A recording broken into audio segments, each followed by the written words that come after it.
Ang katotohanan at ang pag-ibig. Labis ang kagalakan ko nang malaman ko na ang ilan sa mga anak mo ay sumusunod sa katotohanan, ayon sa iniutos sa atin ng Diyos Ama. Kaya ginang, hinihiling ko sa iyo ngayon na magmahalan tayong lahat.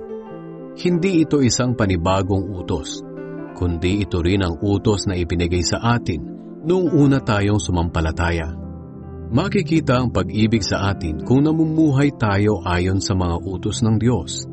At ang utos niya na narinig ninyo mula nang sumampalataya kayo ay ito: mamuhay tayo ng may pag-ibig. Mahalaga ito dahil marami nang nagkalat na manlilinlang sa mundo. Ito ang mga taong hindi kumikilala na si Hesukristo ay naging tao.